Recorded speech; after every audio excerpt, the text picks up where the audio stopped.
Oye, dale, dale.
Muy bien, muy buenas tardes.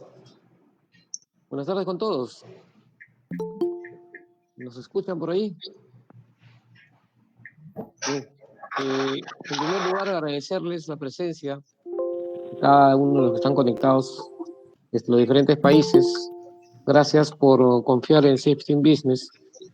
Y por motivo de cumplir nosotros 3 meses interrumpidos de nuestras actividades, de las conferencias, hemos querido regalarles el día de hoy una conferencia magistral a cargo de un especialista internacional. Les voy a rogar, por favor, que apaguen sus micros, les rogaría para poder conversar y hacer más fluida este diálogo, el cual nos va a permitir conocer un poquito más acerca de un tema que es muy interesante, la neuroseguridad. Rafa, disculpa. El accidente de trabajo. Sí, buenas. También las cámaras, Rafa. Audio. Las cámaras. Ok. Al doctor Efraín, por favor, no me apague su cámara ni su micrófono. Vamos a conversar. Le decía de que esta es una conferencia bastante interesante y yo agradezco al doctor Efraín Butrón por haber permitido, por haber aceptado el día de hoy darnos una experiencia que para nosotros es bastante enriquecedora. Bien, vamos a comenzar con esta actividad. En realidad, lo que vamos a hacer hoy día no es simplemente una conferencia, un webinar como comúnmente vamos a encontrar. Vamos a hacer tipo conversatorio, no sé si estamos de acuerdo, doctor Efraín, como para poder comunicarnos de esa manera, de hacer más fluida esta actividad, con preguntas y observar de repente algunos detalles, los cuales tenemos que considerar pues para ver cómo es que se enfoca el área que usted maneja muy bien. Bueno, voy a presentar al doctor, el doctor Efraín Butrón, especialista en medicina de trabajo de Colombia, especialista en gerencia de la salud, ¿no? Ha hecho un curso de maestro en higiene y seguridad, curso de administración moderna y la seguridad en ILSI en Estados Unidos. También es fundador y docente en diversas universidades de Colombia, en el tema de seguridad y salud laboral. Director técnico nacional con más de 30 años de experiencia en consultoría e investigación en más de 20.000 empresas. Es creador de modelo de diseño del SCT 7 Caminos, creador del módulo de intervención de cultura, 0 daños. Por favor, podríamos apagar nuestros micrófonos, sería tan amable. Creador del modelo NeuroLab, gerente técnico de consultores en salud ocupacional 5, Sociedad Anónima, y director de Neuro 5, Lab Bryan Institute. Conferencista y columnista internacional y miembro de la Sociedad Colombiana de Medicina del Trabajo. Y lo mejor de todo, amigo de Safety Business acá. Bueno, vamos a darle la bienvenida al doctor Efraín Butrón. Buenas tardes, doctor. Bueno, ¿aló? ¿Me escuchas, Rafael? Sí, correcto, corte y claro. Bueno, una vez más, darle las gracias a Safety Business y a su director, Rafael Yáñez, de Perú, por hacernos esta invitación a tener como, sí, yo pienso que es como más un conversatorio, que pienso yo que nos va mejor como conversando con los que están conectados actualmente y presentar, sí, con base en todas nuestras experiencias en lo que podamos aportar a la neurociencia, a la neuroseguridad laboral específicamente, que es lo que nosotros estamos presentando, nuestro modelo Safety Brain 5 como modelo para Colombia, Latinoamérica y por qué no en otros países. Ok, Rafa. Sí, bueno, vamos a comenzar con la ronda de preguntas. Me gustaría, doctor, que nos ilustre acerca de algunas preguntas que hemos preparado para esta ocasión y poder hacer que nos ilustre acerca de este tema tan interesante. En primer lugar, quería preguntarle, ¿qué es la neurociencia laboral, ¿no? ¿Hacia dónde apunta? Se habla mucho de neuroseguridad. A ver. De neuroseguridad, bueno, sí, para definir la neuroseguridad laboral, para que me entiendan, porque entiendo que acá, bueno, yo soy médico, pero trabajo con ingenieros, más de 25 años, porque a pesar de ser médico, trabajo la intervención del riesgo en la fuente, en el medio de las personas. Hemos venido trabajando y por eso es que saqué esta parte de neurociencia y neuroseguridad laboral. Pero para que me entiendan, porque yo sé que aquí hay algunos que no pueden ser médicos o psicólogos, la neuroseguridad la podemos definir como el estudio de la anatomía, ¿sí?, de la morfología, de la fisiología del cerebro, pero esa anatomía, esa fisiología tiene una estructura molecular, ¿sí? Entonces también sería el estudio de la parte de la neurobiología de las moléculas, de cómo funcionan los neurotransmisores en el cerebro, y también eso es la fisiología y la parte normal, pero también estudiar los desórdenes. Ya no hablamos de desórdenes mentales, sino en neurociencia hablamos de desórdenes del cerebro, porque el cerebro tiene una forma, y esos desórdenes cerebrales. Entonces, al estudiar todos estos componentes, nosotros vamos a ver cómo estos componentes pueden afectar los factores humanos que pueden ocasionar accidentes de trabajo. Y para que las personas tengan un correcto desempeño hacia la seguridad y salud en el trabajo en lo correspondiente a las tareas críticas o no críticas. Podríamos definir eso como la neuroseguridad laboral. Muy bien, perfecto. Entonces, estamos diciendo que de una u otra manera nuestro cerebro influye en el desarrollo del comportamiento para poder accionar y hacer seguridad dentro de las organizaciones. Sí, efectivamente. A ver, la evolución de la seguridad, podemos decir, la seguridad tipo 1 hace muchos años, más de 50 años, era la seguridad de procesos, ¿cierto? Y era la seguridad que nos trajo los Estados Unidos, la administración moderna de la seguridad, que era Frank Bell, con todo lo que nos trajo hace más de 50 años. Después viene, se dan cuenta los ingenieros de procesos que hay una seguridad tipo 2 y que tenían que observar el comportamiento, o sea, ¿por qué la persona estaba reparando una máquina en movimiento? Por lo menos, entonces los ingenieros empezaron a observar los comportamientos, pero observaban. Esa es la seguridad tipo 2. Pero ya la seguridad tipo 3 es la que estamos proponiendo nosotros en la neuroseguridad, que es cómo nosotros vemos que el 96% de los accidentes tienen una causa de errores humanos y que esos errores humanos están dentro del cerebro. Y es lo que estamos proponiendo nosotros, que ya sería la seguridad tipo 3, que es la seguridad basada en la gestión de ese cerebro y para ver por qué la persona está cometiendo el error humano. Nos pregunta un amigo si tiene que ver con la seguridad basada en el comportamiento. Bueno, no, la seguridad basada en el comportamiento. Si nosotros vemos el comportamiento es una acción que está haciendo el individuo y que nosotros vemos. Pero nosotros vemos el comportamiento, pero no sabemos qué está pasando en el cerebro. Pero si yo coloco unos electrodos en el cerebro de ese individuo, Yo tomo un registro eléctrico y yo puedo darme cuenta qué está pasando en su cerebro cuando él comete este error humano. Ejemplo, 5 reglas de oro y omite una, yo puedo mirar en el cerebro por qué está omitiendo. Ejemplo, puedo darme cuenta que la función neurocognitiva de la memoria working o memoria de trabajo está fallando.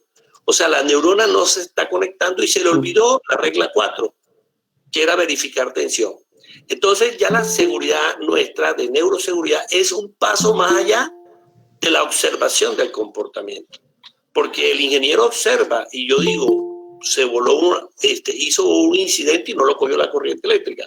Pero el ingeniero no sabe, o el supervisor de línea de mando, no sabe por qué está cometiendo el error. Entonces ya nosotros podemos mapear el cerebro y podemos mapear o hacer cualquier neuroanálisis que nosotros realizamos, y a través de ese neuroanálisis podemos saber qué está pasando en esa neurona, qué está pasando en ese cerebro, y en muchos de los casos hemos encontrado que está fallando la memory working, o sea, la memoria reciente de trabajo. Se le olvidan a la gente las cosas, ¿ok?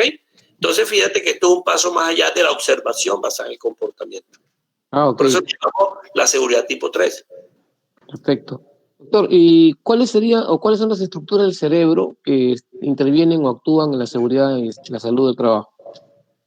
Bueno, para que me entiendan de una forma sencilla, le voy a hablar de la teoría de McLean.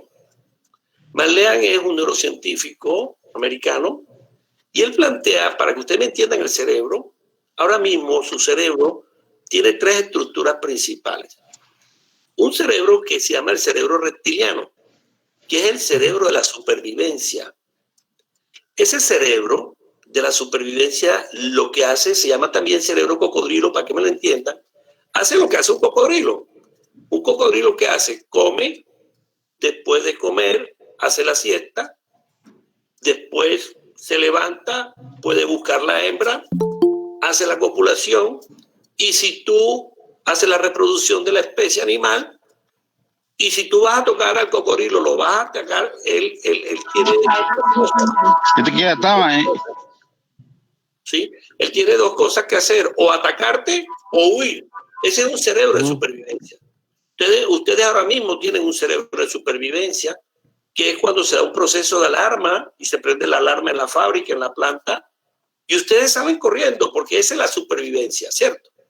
El segundo cerebro es el cerebro límbico, que está un poquito más arriba de ese cerebro reptiliano, de esa bóveda craneana, y ese cerebro límbico es el cerebro emocional. Es el cerebro de las motivaciones, es el cerebro de la actitud. Nosotros hemos planteado una ecuación a los ingenieros, porque como nosotros tratamos todos los días con ingenieros o profesionales de la seguridad y salud, o cualquier profesional, hoy en día hay multidisciplinarias en esto de la seguridad, y la ecuación dice que la emoción juega un papel importante. Entonces el cerebro límbico juega un papel importante desde el punto de vista de la motivación, de la actitud, ¿sí? De la emoción. Ese es el límbico, donde hay 4 estructuras importantes. Y acuérdense de esta estructura, por lo menos el hipocampo, ahí es donde está la memoria de largo plazo. Pero también hay otra estructura, como el tálamo, el hipotálamo, que controla toda la parte del metabolismo del organismo, pero quizás la estructura más importante que digo yo, que tiene mucho que ver en la accidentalidad diaria, por lo menos en Perú y en muchos países, es la amígdala. Entonces se llama la amígdala del cerebro. No vayan a pensar ahora que es la amígdala de la faringe, o sea, de la boca, no, esa es otra amígdala. Ahora no vayan a verse la boca para ver cómo está su cerebro, por favor. Esa es otra amígdala. Y esa amígdala cerebral es donde está gran parte del contenido emocional y gran parte de los accidentes. Ese es el cerebro límbico. Y quizás más hacia arriba encontramos el tercer cerebro, que es el cerebro mamífero o el cerebro de la neocorteza. Ese cerebro de neocorteza es donde está el cerebro racional. ¿Ok? Ese cerebro racional es el que nos diferencia de los animales, es el cerebro humano. Y ese cerebro racional es gran parte del que va a tomar las decisiones. ¿Ok? Va a tomar las decisiones.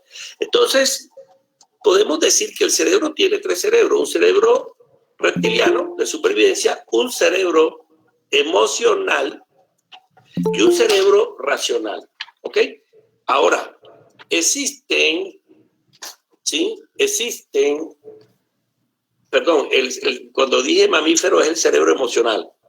Hago aquí el cerebro mamífero es el emocional. El cerebro reptiliano es el que toma el cerebro de neocorteza o de corteza es el que toma la decisión. Ahora, el cerebro tiene 2 cerebros, uno derecho y uno izquierdo. Ahora, me dirán, los 3 cerebros, ¿cómo actúan? No quiere decir que primero el supervivencia, después el emocional. No, esto actúa en unos sistemas interconectados, como sistema. ¿Está claro? Y existen 2 hemisferios, uno izquierdo y uno derecho. El hemisferio izquierdo es el hemisferio lógico, analítico, racional. Y el derecho es el cerebro creativo. Para que tengan una idea, el cerebro izquierdo, el hemisferio izquierdo es el hemisferio que más manejaba Einstein. Y el hemisferio derecho son los pintores Salvador Dalí. Eso es la estructura para que ustedes entiendan cuáles son las partes funcionales y anatómicas del cerebro. Perfecto, entonces diríamos que nuestro cerebro funciona como una máquina. Así ¿Correcto? es. Como una máquina estructurada. ¿Y qué pasa? Bueno, es algo que quería preguntarle. ¿Y qué pasa cuando la gente, por ejemplo, está frente a una situación de riesgo crítico y reacciona sin conocer justamente el peligro que trae esa actividad o esa acción? Sí.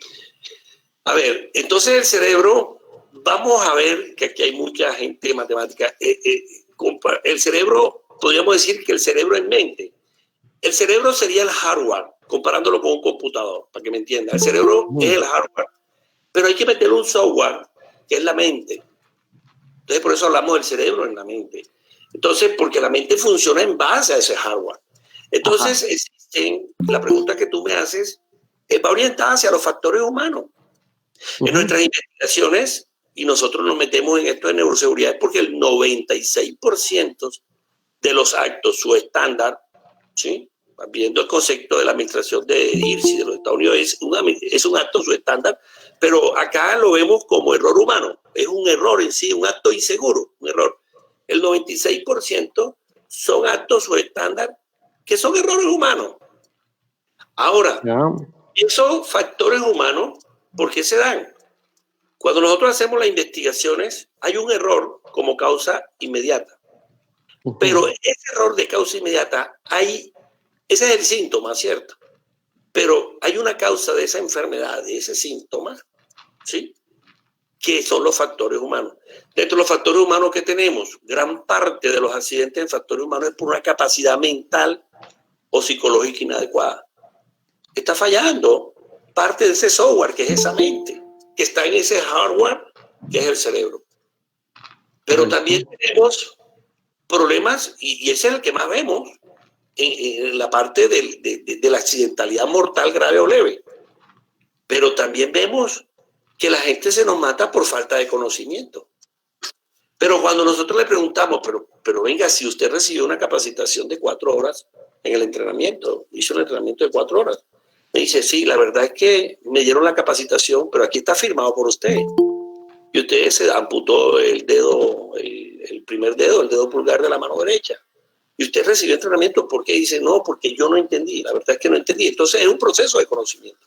El otro es un proceso que tienen el conocimiento, pero no desarrollan las capacidades, las habilidades. Entonces un factor humano es el desarrollo de esas capacidades, que es el entrenamiento, el training, de lo que nosotros llamamos la neuroplasticidad. Y también vemos en factores humanos la tensión mental, que es el estrés.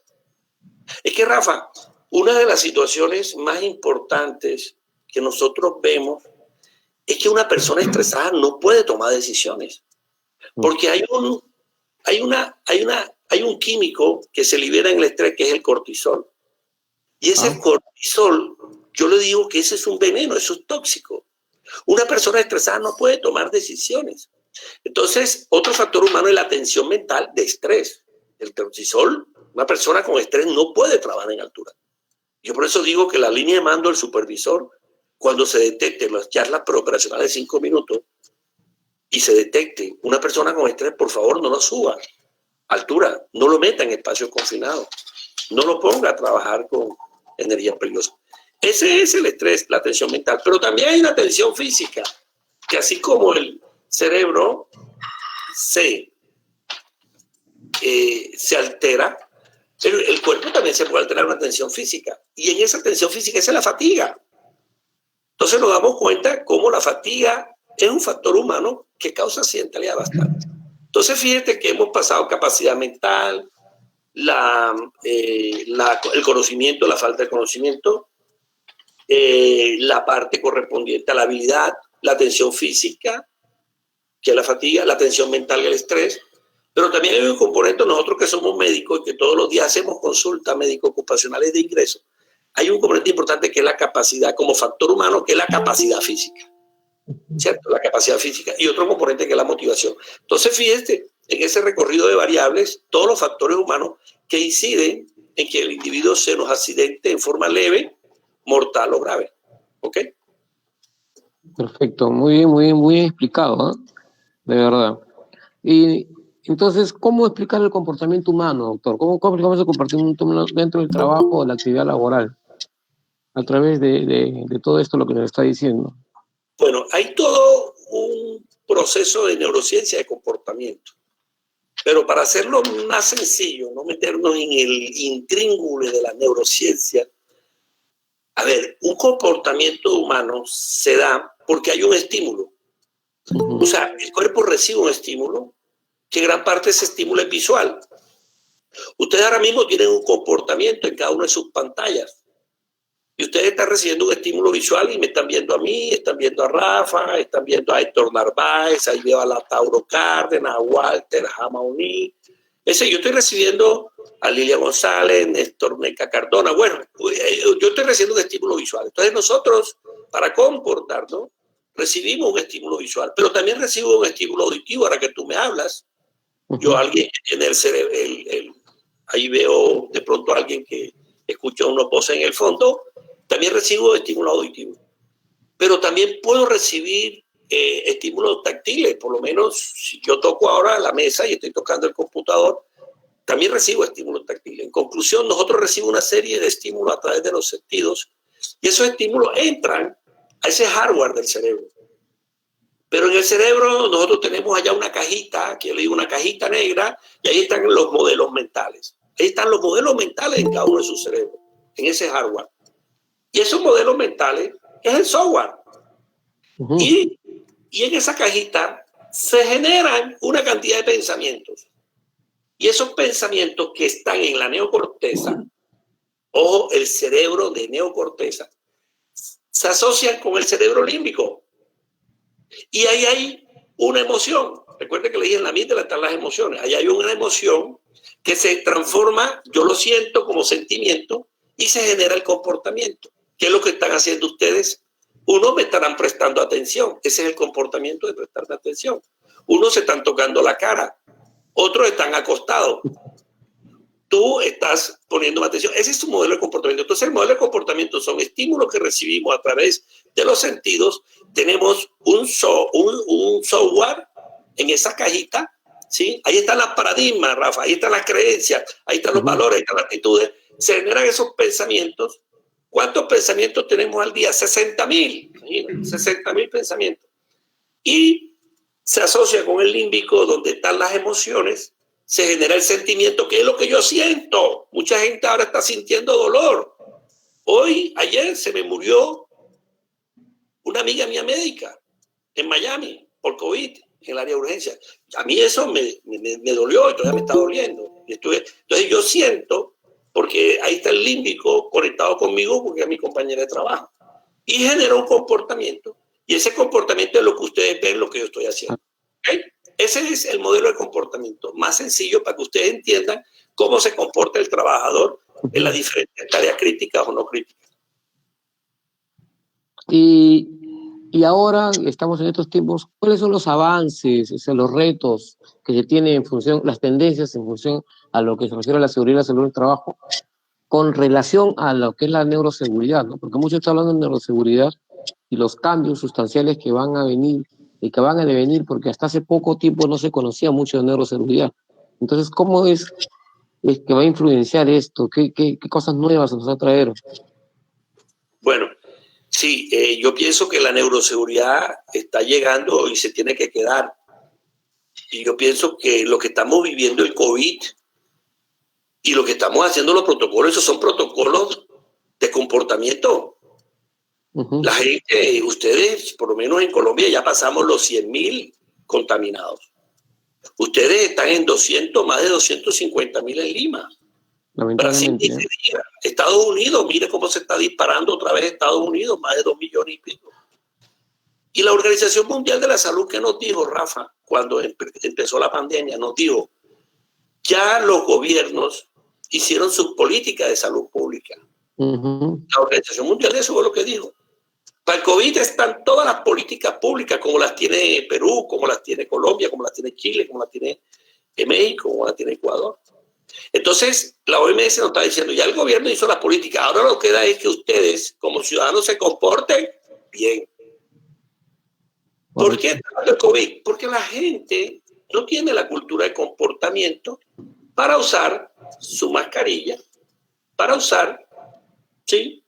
Lavarse las manos cada determinado tiempo, ¿sí? Y para aislarse socialmente. Nada más ir al trabajo, hace lo que vas a hacer y te aíslas socialmente. Y cuando llegas a tu casa, te quitas los zapatos, limpias tu ropa y te bañas. Ese es el comportamiento para que no te dé COVID. Entonces, ¿cuáles son los retos? Bueno, te diría que lo estamos viviendo ahora. Todos. Ojo, la amiga que se murió en Miami, ella se muere porque lo dice, y nos lo dice en el grupo, me dice, Efraín, atendió un paciente en el hospital de Miami, pero ese paciente no me dijo que tenía COVID. Y pequé porque no usarme la mascarilla. Y quedó contaminada. Entonces mira cómo ella lleva 3 meses atendiendo pacientes y por un segundo que se confió del paciente, una cuestión de comportamiento, no usó la mascarilla y hoy en día está muerta. Y así muchos. En Colombia llevamos 3.200 muertos. Entonces, ¿qué reto nos queda? Mira, yo siempre he dicho, cada 15 segundos se nos mata un trabajador, Rafa. En el mundo, cada 15 segundos. ¿Cuánto llevamos? Llevamos minutos. Y se nos mata un trabajador y hay 156 accidentes de trabajo a nivel mundial. Es decir, al año en el mundo tenemos 2.7 millones de accidentes de trabajo mortales y por enfermedades. Eso es lo que tenemos al año. Y en seguridad vial tenemos aproximadamente 1 millón de muertos por siniestros viales. Y el problema en siniestro vial también es el 96% de comportamiento, donde la distracción juega un papel importante. En Colombia tenemos cada minuto un accidente de trabajo. En Colombia. En Perú nosotros tenemos 700.000 accidentes al año aproximadamente. Estadística del 2018 y 2019 estuvo por ahí. Y las estadísticas que te dije de la OIT de 2.7 millones son de la OIT del año 2018. Y en Colombia cada día se nos mata un trabajador. Tenemos 670 accidentes mortales. Y el 96% es por comportamiento humano. Entonces, ¿qué reto? El reto que nos queda es, por favor, si estamos viendo 2.7 millones de muertos, cada segundo, 15 segundos, se nos mata un trabajador y se nos accidentan 156. Y por lo menos las investigaciones nuestras que hemos desarrollado durante muchos años acá en Colombia, investigaciones que hizo Fran Beer y otras investigaciones que han hecho en Europa, el 96% es por acto inseguro, por error humano. El reto que tenemos es esto, empezar a mirar la seguridad de procesos bajo otro punto de vista. Y esto es lo que habla la neuroseguridad. Ese es el reto que tenemos. O sea, que podemos salvar vidas enfocando más a cómo trabaja el comportamiento de ese trabajador y qué está pasando en ese momento. Y por qué está cometiendo error humano, que es el 96% de los accidentes. Los avances. Bueno, la otra es que son 3 preguntas que me estás hecho, retos, avances y tendencias. Entonces, los avances, mira, yo pienso que la neurociencia y la neurociencia vinieron para quedarse. A veces hay muchas situaciones que se dicen porque no son académicas, no son papers, no son científicas, pero lo que podemos decir es lo siguiente. El avance que se ha hecho últimamente en el gobierno Bush en el año 70, después vino Obama, destinaron la mayor cantidad de plata para estudiar el cerebro. Se llama Proyecto Cerebro Humano. Y en Estados Unidos ha sido mucho el avance de cómo conocemos el cerebro. Después del año 70 ya llevamos 50 años conociendo el cerebro y hay proyectos de conectoma humano, saber cómo las sinapsis neuronales. Conclusión, hoy en día yo puedo mapear los cerebros y colocar un electrodo a cada uno de ustedes. Allá vemos a Lilia González, a Cirley y a Walter, le coloco unos electrodos y le coloco 19 canales. Y yo a esos electrodos que le coloco a cada uno de ustedes lo conecto al PC de su computador y nos comunicamos vía digital y a mi computador me llega el registro de su cerebro de Héctor Narváez o de la Taura Cárdenas. Y yo puedo darme cuenta ahora mismo si Lautauro o Héctor me está prestando atención. ¿Está claro? Él me puede estar viendo, pero él puede estar viéndome ahora mismo y de hecho me está viendo, pero yo me puedo dar cuenta si el lóbulo frontal de él está activado y me está prestando atención. Conclusión, podemos mapear el cerebro y podemos darnos cuenta cómo funciona el cerebro. Ahora, ¿el cerebro qué es? Es un globo, es una cajita, un globo de esto de fiestas, que tiene una pila por dentro. Entonces yo cojo los registros eléctricos y las ondas cerebrales son 4 tipos de ondas. Son las ondas beta, ahora mismo ustedes están en beta, están prestando atención, están despiertos. Son las ondas de más de 14 ciclos por segundo. Después siguen las ondas alfa, que son las ondas de los niños, que son de 8 a 14. Y son las mejores ondas. Nosotros, los adultos, estamos en beta, los niños están en alfa. Por eso ustedes ven, los niños preguntan y preguntan, porque son las mejores ondas, de 8 a 14 ciclos por segundo. Y ya cuando dormimos, estamos en tita, que es ondas teta, que están de 4 a 7 ciclos por segundo, y ya los sueños más profundos estamos en delta. Conclusión, yo ahora mismo puedo dar cuenta qué tipo de onda tiene y en qué sistema, en qué área geográfica están esas ondas, y puedo saber si ustedes tienen problemas de concentración, de atención, si me están atendiendo, pueden ser, si tienen un problema de emocional, un problema de depresión, un problema de ansiedad, si están estresados, ese circuito eléctrico se va a disparar, o sea, obviamente, la mente es registro eléctrico. Y eso es lo que es el mapeo cerebral, y lo puedo ver en colores, cómo están los foquitos de su cerebro. Es como un foquito, yo digo, ese es un foquito de Navidad. Y ese foquito, el que está rojo, quiere decir que está más disparado, se está disparando. El que está verde está más relajado y el que está amarillo está ahí en alerta. Más o menos, ese es el mapeo cerebral. Entonces, ese es el avance que hemos tenido hoy en día con el doctor Thatcher de los Estados Unidos, que estuvo en el proyecto de estudio del cerebro humano. Y la tendencia, no, la tendencia es trabajar la seguridad basada en el cerebro y la gestión del cerebro. Eso es lo que nosotros proponemos, que definitivamente la seguridad, Rafael, tú que eres psicólogo, la seguridad definitivamente está en el cerebro. Ahora, yo he sacado todos estos papers y estos documentos, estos libros, Rafa, porque es que los mismos ingenieros me decían, pero venga, enséñeme el cerebro, porque usted es médico, pero nosotros, y por eso he sacado toda esta documentación, estos libros, para enseñarle a todos los profesionales que no son médicos cómo funciona el cerebro y por qué la persona se mata por un error humano, ¿ok? Perfecto, muy bien explicado. Mire, yo acá en esta reunión estoy viendo que están conectados un colega mío que es bastante experto en el tema de seguridad, psicólogo, Pavel Abarca, con quien también hemos tenido oportunidad de trabajar, y con Walter Guamaní también, que ha sido, bueno, el jefe de seguridad en la mina donde he trabajado. Y ellos no me van a dejar mentir que cuando nosotros trabajábamos, había situaciones en las cuales los trabajadores se autoaccidentaban, porque a veces las personas tienen tendencia a autoaccidentarse. La pregunta concreta, doctor, para que nos ilustre, ¿por qué las personas cometen actos o prácticas inseguras? ¿A qué nos lleva a hacer eso, no? Bueno, a ver, en nuestras investigaciones, Rafael, nosotros acá en Colombia hemos asesorado miles de empresas. Nosotros nos dimos cuenta que el Pareto de la accidentalidad del error humano estaba... Lo primero que encontrábamos era la gente se caía en la bodega, se caía en las escaleras, se caía a ras de piso o se caía de alturas. Entonces, Esa era la primera, casi el 20% nos daba caída. Entonces, cuando nosotros preguntábamos en la investigación con los ingenieros y los diferentes profesionales, decía, es que él dice, y colocábamos, no asegurar o no advertir las condiciones del piso. O sea, no asegurar, no advertir o no prestar atención a las condiciones del piso o de las vecindades del piso. Es la primera causa. Y nos dio 18 o 20%. Eso era un error. La segunda era que no percibían el peligro. O sea, dice, doctor, no me di cuenta que ese peligro estaba. Yo sinceramente no lo percibí. O sea, no aseguraban, no advertían el peligro.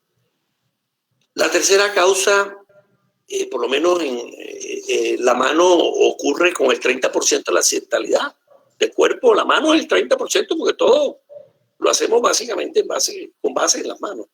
Y era que la mano estaba en la zona de fuego, en la línea de fuego. O sea, ¿por qué tenían la mano en la guillotina? Entonces, en ese proceso,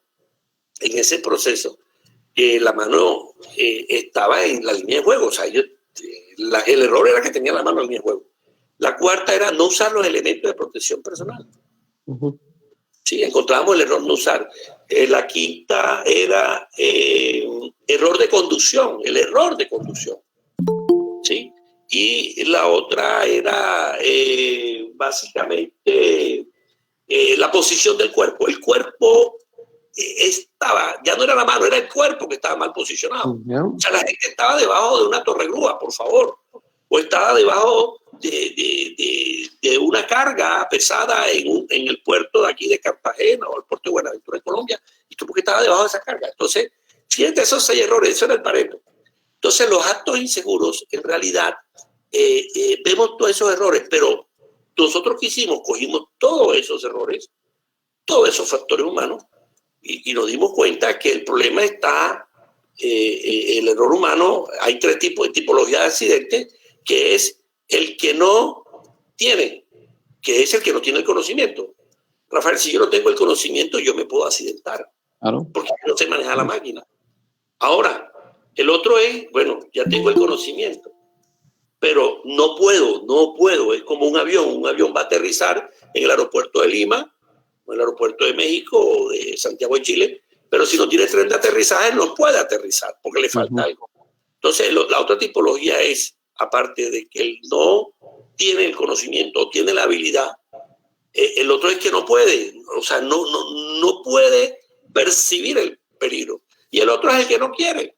O sea, yo no quiero, o sea, pero ¿por qué no quiere? O sea, y ahí entra la parte ya de la capacidad mental y entran los sistemas motivacionales, ¿cierto? Que pueden ser internos, externos, pero tenemos que ver por qué él no quiere tener el comportamiento adecuado. Entonces, en conclusión, tenemos esa cantidad de variables, ahí está el Pareto de los errores, pero en sí la tipología es o no tienen conocimiento o no pueden porque no tienen la capacidad de percibir o no quieren, que ya es un problema motivacional que yo tengo que ver si él no quiere, qué está pasando.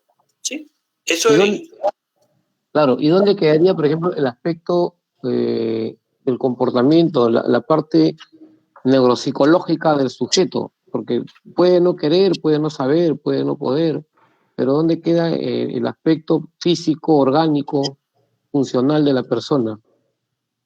Sí, ahí entran ya las neurocompetencias, ¿cierto? El no tener es que tú no tienes percepción. Es que, Rafa, cuando tú ves una persona trabajando y está limpiando la ventana de aseo doméstico, de aseo, y tú la ves en el piso 10 y está limpiando una ventana, y puede ser una doméstica, y tú ves limpiando esa ventana y dices, uy, es que eso es un trabajo peligroso, limpiar esa ventana. Cuando tú observas, esa señora no tiene una eslinga y no tiene un posicionamiento o no está amarrada. Entonces tú dices, pero ¿cómo esta persona que está a 10 pisos, 30 metros, no tiene, en caso que se cae, una estructura de protección de altura? Entonces, esa persona en realidad no tiene percepción del peligro. Su cerebro, su software, no tiene la percepción. Entonces, conclusión, hay unos procesos cognitivos que se encuentran en el lóbulo frontal, donde están esos procesos neurocognitivos de ¿qué? De la concentración, de la atención, de la percepción, de la toma de decisiones, del control inhibitorio. O sea, es que tú, si yo veo agua en el piso o veo aceite en el área de mantenimiento mecánico, yo tengo un control inhibitorio. O sea, mi proceso cerebral inmediatamente entra en lo que nosotros llamamos el SIC, el sistema inhibitorio de comportamiento. Nosotros tenemos dos sistemas de alarma, el SAC y el SIC, a nivel de neurociencia. El SAC es el sistema que activa el comportamiento. Entra la dopamina. Y el sistema SIC es el sistema inhibidor de comportamiento. Entonces, esa persona no tiene ese proceso. Entonces, conclusión, en cuanto a la pregunta, Eva, dirigida, sí, ¿por qué? Porque tienen un problema de neurocognitivo, de concentración, atención, de toma de decisiones, de control inhibitorio, de memoria. Mira, Rafa, es impresionante.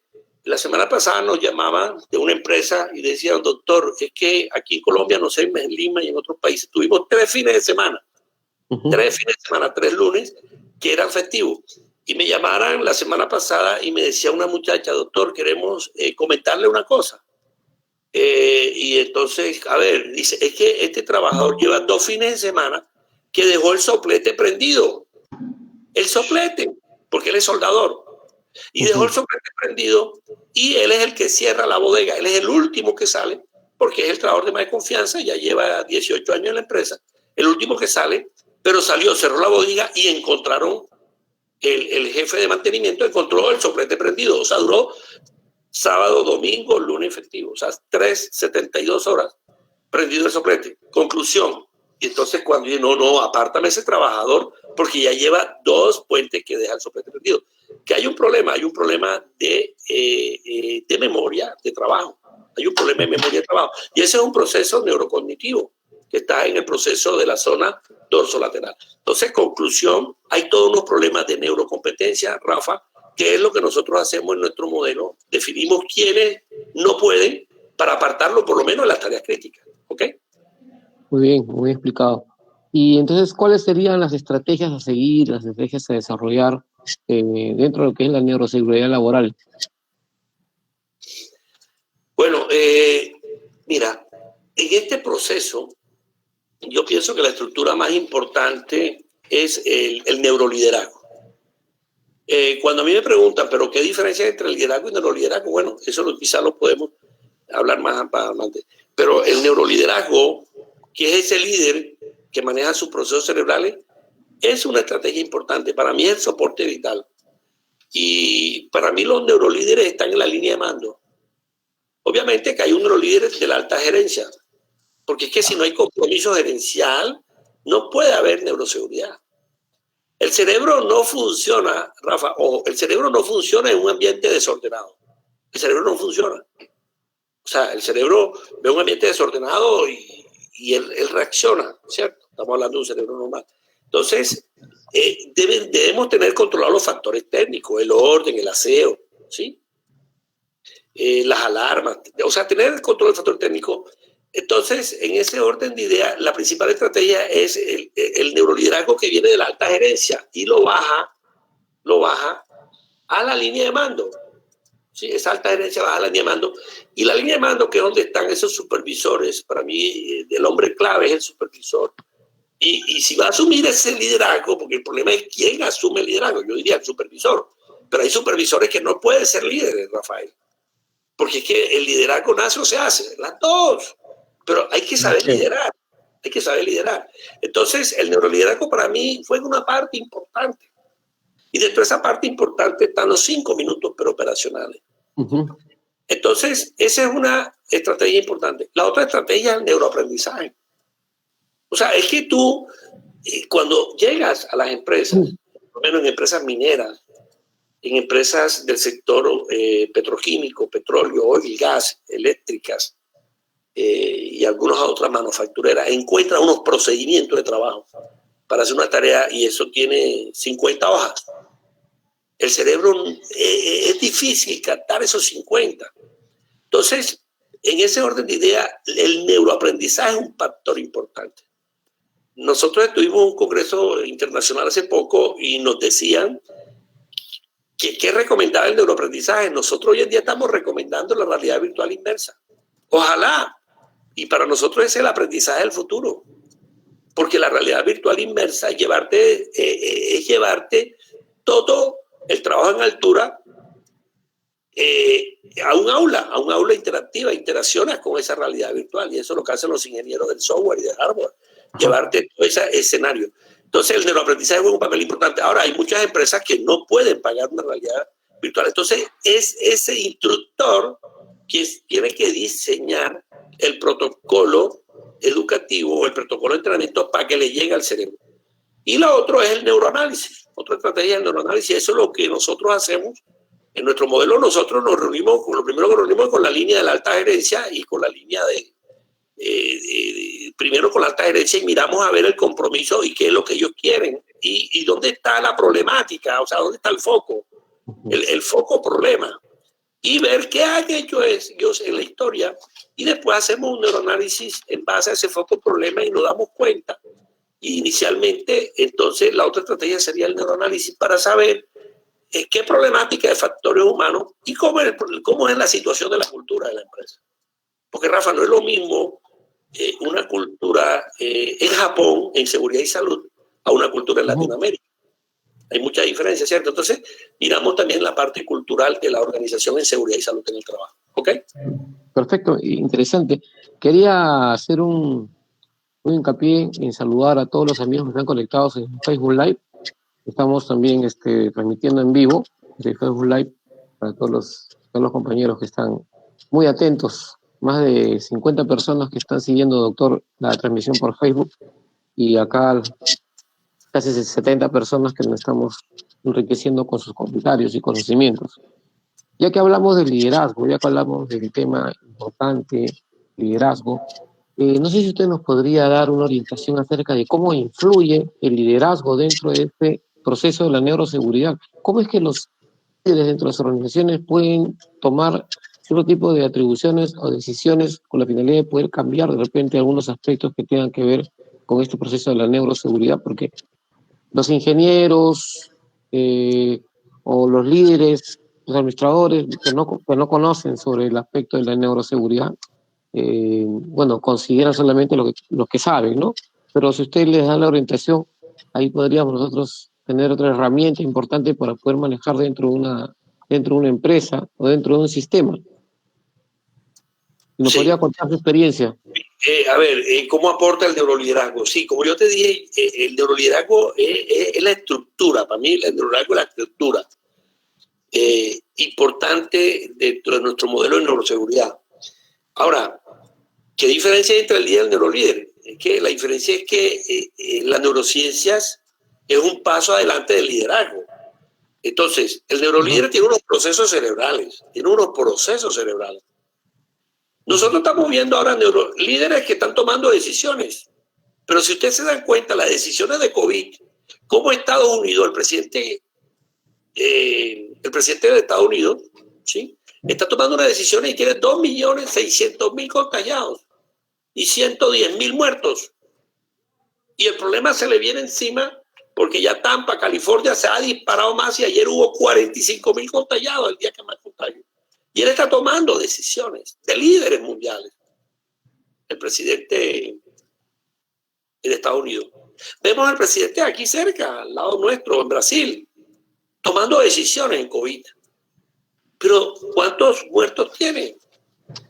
Tiene 1 millón y pico. O sea, recuerda que el ojo de la pandemia ya se nos vino de China, de Asia, pasó a Europa. Y de Europa se nos vino a América Latina. La tenemos en América el problema. Más del 30% de los contagiados y de los muertos están en América. Pero Bolsonaro, ¿sí?, está tomando decisiones con más de 1.600.000 contaminados y más de 50.000 muertos.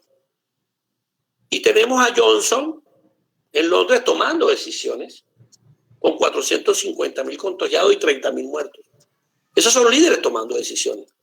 Pero si ustedes miran al líder de Taiwán, miren cómo Taiwán apenas tiene 450 contagiados, no pasa los 600 contagiados, el líder de Taiwán. Y Taiwán está a 180 kilómetros de la China. Entonces la pregunta que tenemos que hacernos, Rafa, para reflexionar esta noche es, ¿por qué Taiwán? Y no solamente Taiwán, Nueva Zelanda, que está ahí cerquita, pegada a Asia. Pero también nos vamos a Noruega, a Islandia, que es una isla de 300.000 habitantes, una isla, a Irlanda. Y esos líderes tomaron decisiones y no pasan la cantidad de contagiados y la cantidad de muertos. Entonces, ¿por qué Taiwán tomó esa decisión y no está contagiado? Entonces, eso lo hace un neurolíder. ¿Y qué es lo que hace un neurolíder? Un neurolíder tiene unos procesos cerebrales. Ahora, la historia nos dirá quién tomó la decisión certera. Si fue el presidente de Estados Unidos, Brasil o Johnson, o si fue Taiwán. Eso nos lo dirá la historia, ¿cierto? Pero ya a Estados Unidos lo están cuestionando para su reelección. Y ayer le dijo el alcalde de Nueva York, usted se equivocó al país de la primera potencia del mundo. Se lo dijo ya en público en la televisión. Reconozca que usted se equivocó. Esa es una decisión que él hizo para salvar la economía del primer país tercermundista del mundo, para salvar la economía. Porque las decisiones son de cerebro racional o de neocorteza, pero también hay un cerebro emocional. Y las decisiones, Rafael, el 95% de nuestras decisiones son emocionales. Solamente un 5 al 10% son decisiones racionales. Entonces hay que ver qué decisiones tomó Taiwán, si fue más emocional que racional. Ahora, las decisiones, ahí están las ciencias para tomar decisiones. Y ahí está la gerencia para tomar decisiones. Ya sea racional o emocional. Entonces, conclusión, ustedes al día tienen 60.000 pensamientos y toman 33.000 decisiones. Y esas decisiones las toman todos los días, 24 horas, de 33.000 decisiones. Imagínense todo lo que funciona el cerebro humano. El cerebro humano consume el 20% del oxígeno del cuerpo. Y el cerebro lo que pesa son 1.5 kilos en hombres y en las mujeres 1.4 kilos. Y miren cómo el cerebro, pesando eso de una persona de 70 kilos, 1.4, se lleva el 20% del oxígeno y de la glucosa. Porque está pensando todo el momento. Son 60.000 pensamientos y tomamos 33.000 decisiones. Ahora mismo muchos tienen la mano en la cabeza, tienen la mano en la mejilla, otros están reflexionando, otros están en la silla relinomática, otros están acostados, están tomando decisiones, otros están parpadeando. Cada vez que hacen eso están tomando decisiones. Otros de pronto están diciendo, ve, esa conferencia del doctor Boutros para nada me sirvió. Son pensamientos. No creo. Sí, pero son pensamientos, Rafa. La cantidad de pensamientos que tienen. Entonces, ojo, cuando me hablas del neuroliderazgo, estos neurolíderes están tomando decisiones. Bolsonaro, el presidente Trump. Pero hay una cosa. ¿La decisión fue acertada o fue no acertada? No lo dirá el tiempo. No lo dirá cuando Estados Unidos ya tiene 30 millones de desempleados. 30 millones. En Colombia tenemos 5 millones de desempleados. En Lima, algo parecido con las estadísticas ayer. Entonces, el líder tiene que tener un proceso cerebral que se llama concentración y atención. El principal proceso neurocognitivo es la concentración y atención. Un líder en su proceso de seguridad y salud tiene que tener concentración y atención. Nosotros siempre que vamos le decimos ingeniero o los profesionales de seguridad o el técnico. Muchas empresas no tienen capacidad de tener un ingeniero técnico. Venga, ¿dónde está su foco de atención? ¿Usted qué hace allá en esa oficina administrativa si allá no hay accidentes? Y acá en el área de mantenimiento tiene 5 accidentes y de esos 5 uno es mortal. En el área de mantenimiento. Y mire el área de bodega. Se están cayendo los bultos en el apilamiento. Entonces, venga, vamos a concentrar. No, pero es que el sistema me dice que yo tengo que controlar el área administrativa. Sí, claro, el sistema lo dice. El sistema es un todo. Pero es que el foco tuyo de atención es bodega y producción. Vamos paso por paso. Entonces, uno de los procesos cerebrales es la concentración y atención. Y esto está en una zona que se la pueden tocar. Tóquense aquí en la zona orbitomedial, que es la órbita. Está el ojo aquí, esta partecita. Aquí está la órbita. Y en la parte frontal hacia arriba, 1 centímetro, ahí está la concentración. Ahí está el proceso cerebral. Si yo coloco un electrodo, yo veo registro eléctrico y veo activación y se prende. Quiere decir que usted está concentrado. Entonces, todo líder tiene que tener concentración, porque si no te dispersas, te distraes en otros procesos. Los grandes líderes del mundo dicen que uno de los hábitos que ellos tienen para ser líderes, y de la revista Fortuna, no lo digo yo, lo dice la revista Fortuna, donde están la gente más rica del mundo, dice que uno de los 5 hábitos que tiene es la concentración y atención. Rafa, entonces la concentración y atención es un proceso importante del neuroliderazgo. El otro, la neuroplasticidad y el neuroaprendizaje. A ver, ¿cómo funciona la neuroplasticidad? Ahora mismo que usted está recibiendo estos conocimientos, su cerebro es otro. En este momento, en el año 2000, Eric Kandel gana el Premio Nobel de Medicina y de Fisiología, porque Eric Kandel logró demostrar que existe un proceso de neuroplasticidad cerebral. Y el neuroliderazgo para mí, Rafa, ojo, el neuroliderazgo, el principio básico es la neuroplasticidad. El líder tiene que estar en contacto permanente con su gente, con su liderado. Y en ese proceso tiene que llevar una neuroplasticidad. Eric Kandel demostró que la neuroplasticidad no es sino activar la dopamina. Y la dopamina, que es un neurotransmisor químico, actúa sobre la neurona. En la parte presináptica, entre neurona y neurona hay un espacio, una hendidura, y ahí actúa la dopamina. Y esa dopamina actúa en la parte de la neurona que se comunica, y esa neurona cambia morfológicamente, y esa es la neuroplasticidad. Cuando esa neurona cambia morfológicamente es lo que llamamos la neuroplasticidad sectogénica, o sea, hay sinapsis. Conclusión, el neurolíder tiene que dar neuroplasticidad a sus liderados. Ahora mismo sus cerebros recibieron este conocimiento, estamos alrededor de los 50 minutos, pero su cerebro va a hacer algo diferente. Los ingenieros van a ver lo que yo les di para ver cómo lo aplican. Otros que son abogados van a verlo para ver cómo lo aplican en las neurociencias jurídicas. Otros, si son educadores, van a ver cómo lo que yo cojo lo aplican en la ciencia de la educación. Y otros en la ciencia de la computación. Conclusión, ahí ahora mismo en su cerebro hay una neuroplasticidad y hay un proceso de neuroaprendizaje. Entonces mira cómo los procesos son concentración y atención. Neuroplasticidad, que es el cambio de esa forma de su cerebro ahora mismo, que está recibiendo este conocimiento y de acuerdo a su profesión lo van a aplicar. Ya su cerebro cambió, su cerebro es otro. El neuroaprendizaje, la toma de decisiones, Rafa. Es que ya te dije, nosotros tomamos 33.000 decisiones. ¿La tomamos con cerebro creativo o cerebro emocional? Ya te dije, el 10% es cerebro racional, pero el 80%, perdón, el 90%, 95% es un cerebro emocional. Nosotros vivimos en automático, Rafael. Y ese automático, desde que nos levantamos, nos cepillamos los dientes, cogemos la llave, nos vamos al carro, estamos en automático porque es un cerebro de hábito. Y el cerebro tiene que hacerlo todo habitual para él no gastar tanto oxígeno. Porque el cerebro es así. Entonces, conclusión, la toma de decisiones, ya la vimos cómo es. Y también hay un componente importante que para mí es la base, que es la cognición social. Y la condición social es que tú tienes que ser empático. Es que el líder que no es empático, Rafael, hoy en día, y eso lo hemos discutido con muchos psicólogos en los congresos internacionales, que el futuro de las empresas es el desarrollo de trabajadores. El desarrollo de trabajadores que sean empáticos y que sean creativos. Si tú miras los que tienen éxito en la vida, Rafael, y a cada uno de ustedes, de las 69 personas que están conectadas, miren quiénes tienen éxito en su vida cuando se graduaron hace 40 años de bachillerato, por lo menos en Colombia, bachillerato. Los que han sido exitosos son los que tienen cognición social, los que tienen empatía, los que lideran a través de la inteligencia esa que le llamamos emocional y no de la inteligencia racional. Entonces la condición social juega un gran parte importante en el neuroliderazgo.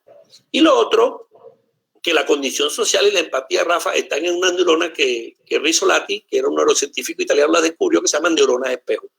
La neurobiología de esas neurociencias son las neuronas espejo para que haya empatía.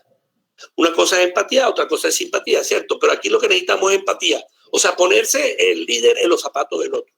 Sin meterse con el otro, pero tenemos que meternos en el zapato. Pero con argumento. Entonces, cuando tú tienes un argumento, tienes un buen argumento y tienes una buena empatía, la conversación o ese conectoma, ese neuroconectoma entre el líder y el liderado, entre el supervisor y el trabajador oficial de altura de la construcción, si hay argumento, hay empatía, cambiamos el comportamiento porque hay una neuroplasticidad y un neuroaprendizaje.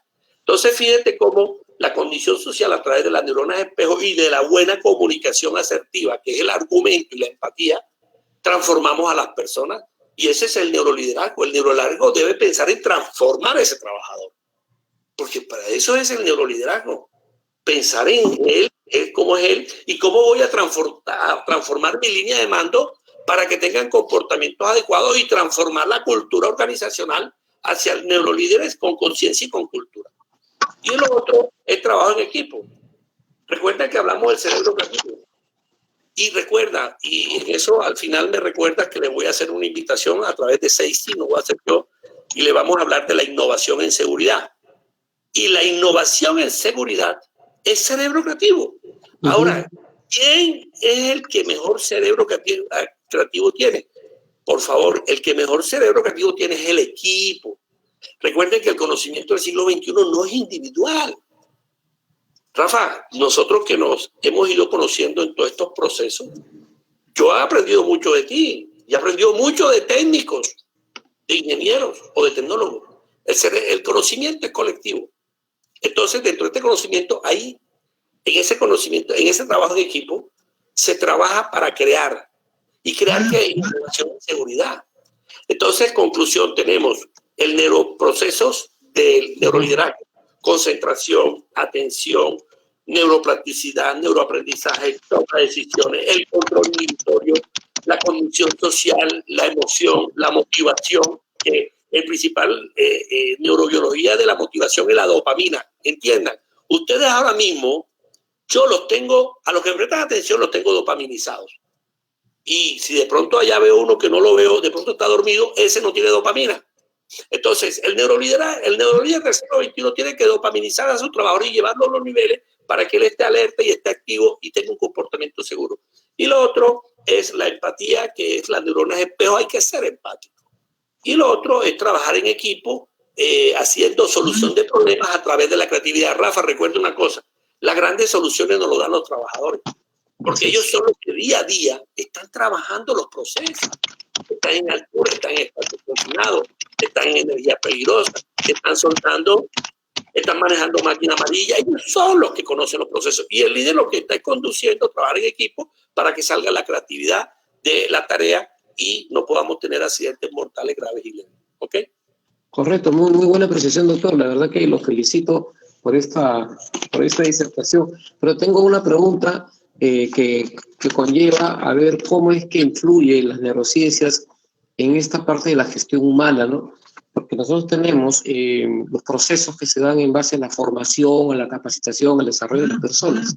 Entonces, ¿cómo es que influye las neurociencias en el aspecto de la gestión humana? No sé si nos podría explicar, por favor. Sí. A ver, sí, en los procesos de gestión humana, recuerde que hay un proceso importante que es el proceso de selección, ¿cierto?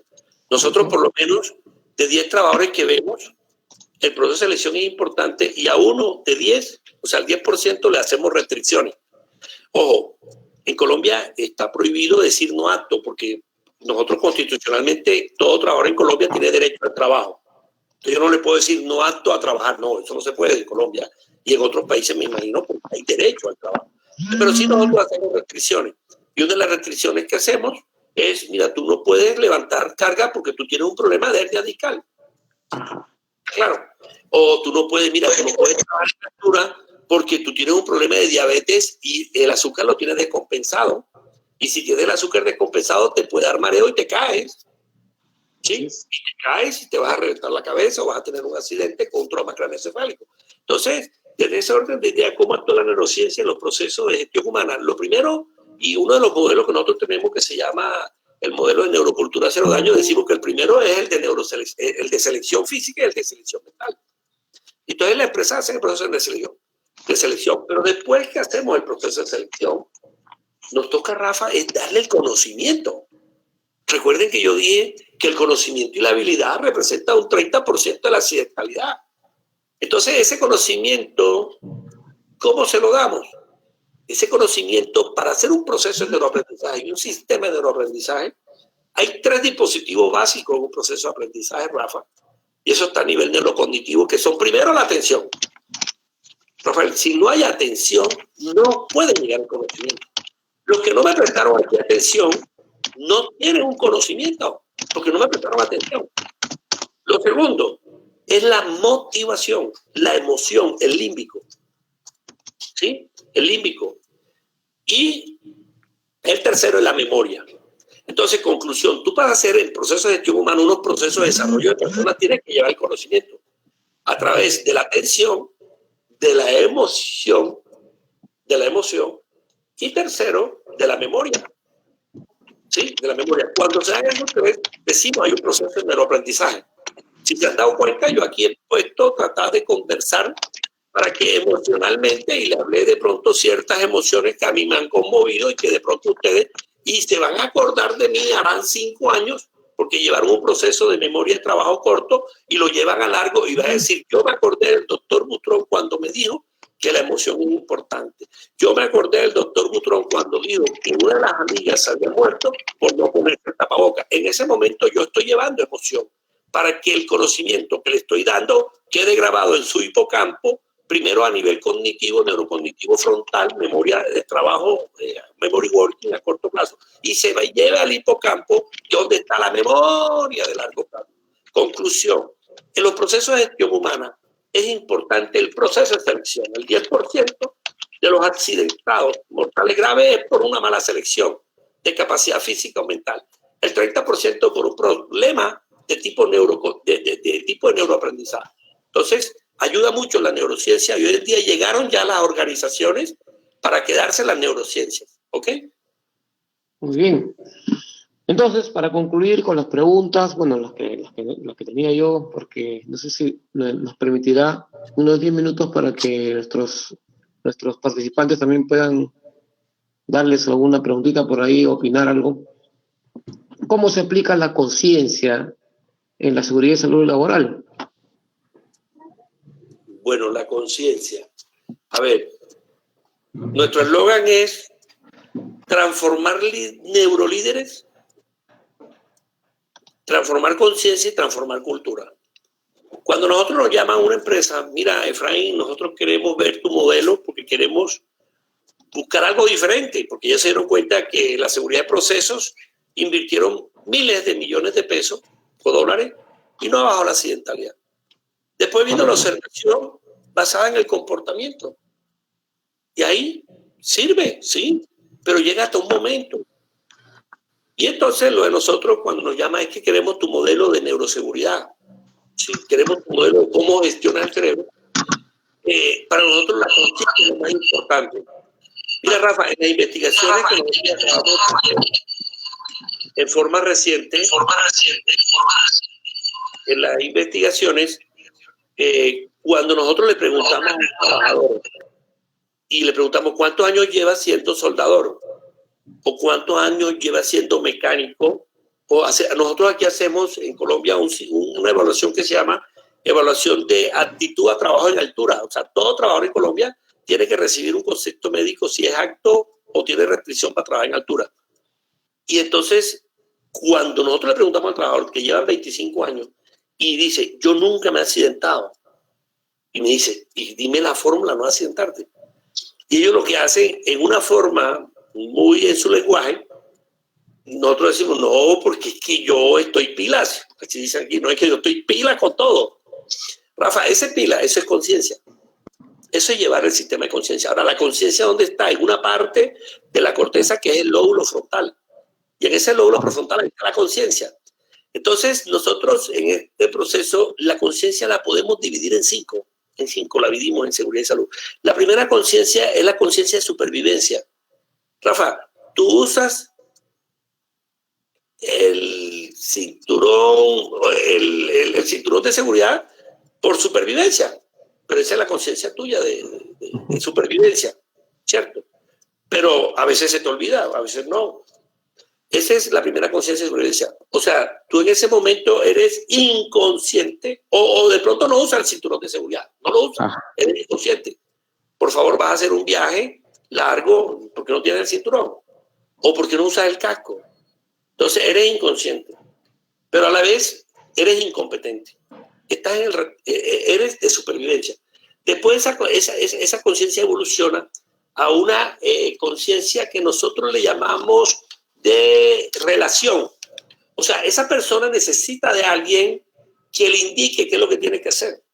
Entonces decimos, esa conciencia necesita a alguien, necesita al supervisor que le diga, ve, ponte esto, ponte lo otro. O sea, es una conciencia del yo tengo, del yo debo, ¿sí me entiendes? Y vamos evolucionando. Entonces en ese momento, pero ya tú cuando ves al supervisor que te está diciendo que esto hay que hacerlo, ya tú te vuelves consciente, pero de pronto eres incompetente. Entonces, fíjate cómo vamos asociando la conciencia y nosotros la vamos llevando de conciencia y de competencia. Y recuerda que en la competencia está la motivación, está el conocimiento y está la habilidad. Los tres, que es la motivación, el ser humano, el conocimiento y la habilidad da la competencia. Entonces, en ese segundo nivel de conciencia, que es de relación, necesita el supervisor que te diga, o el supervisor está usando su elemento de protección. Eres consciente, pero no tiene el conocimiento. ¿Quién tiene que dárselo? El supervisor de la línea de mando. Y ese es el segundo nivel de relación. Después, cuando el supervisor ya lo volvió consciente, pero le dio el conocimiento de cómo se pone la eslinga y cómo se pone el arnés de seguridad y cómo se revisa un mosquetón y tiene su línea de vida y él hace bien el proceso, ya él es consciente y es competente y es una conciencia de autorrealización, Rafa. Y en ese momento ya él está autorrealizado. Ya es una conciencia y competencia, ¿cierto? Y eso es lo que nosotros buscamos, el tercer nivel de conciencia. Ahora, cuando ya ese trabajador ya mira un poquito más allá, mira a su familia, ya eres más consciente de que él puede tener una misión en la vida, tiene un proyecto de vida, y piensa en su familia, ya tiene una conciencia de misión, que él vino a la vida a proteger a su familia y a él desarrollarse y seguirse desarrollando para proteger a su familia, que su familia básica, su núcleo social es su esposa, sus 2 hijos y sus hermanos, y ahí está.